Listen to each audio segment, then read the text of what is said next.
Fellas, you've probably heard the argument from women or mothers that raising children and working and all that stuff is really unfair and it's not really easy to do.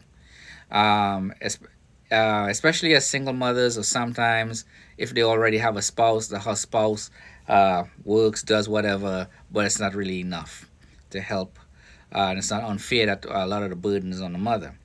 So I say that's a whole lot of crap because I have been raising kids for the past 17 years as a single man, and I deal with therapeutic foster care. So I deal with not normal kids compared to the kids most people regular families have. I deal with kids with significant amount of trauma, significant amount of mental health issues, and a significant amount of behavioral issues. And I still have it's mandatory that I have a job while taking care of these kids, and I still have to make the appointments, uh, all your medical appointments, anything at school that comes up, any emergencies that pop up. I still have to drop what I'm doing to address that because I can't call a spouse, even though I have a spouse, which is the state, because the state gives me money every month. But I don't have a physical spouse I could call and say, hey, can you handle this, that, or whatever while I continue doing whatever I have to do.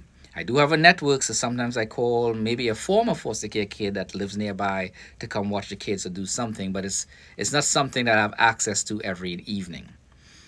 At home, I have the machines that do the laundry, washer and dryer. I have a machine that does the dishes, the dishwasher, and I have various electronic cooking ware like the crock pots and stuff like that that you can put on timer to cook food while I'm doing something else.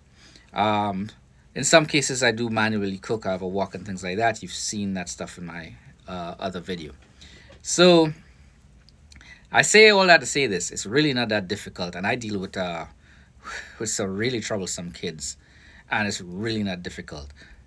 Plus, they're in school, so that frees up much of my day. And as they get older, they learn to do a lot of this stuff anyway. So a lot of them, they learn how to do their own laundry. Depending how I start teaching them to cook around maybe 10 or 11 years old. So a lot of times that revert to them, so they practice all their cooking skills and so forth. So and as far as cleaning up the house, we all come together and do that together. So it's quickly and efficiently. So it's really not that difficult. Anyhow, hopefully this helps contribute to the argument that taking care of children is difficult for mothers. I beg to differ. If you have any questions, ask it in the comments. Follow me if you like what I'm talking about. Y'all have a good day.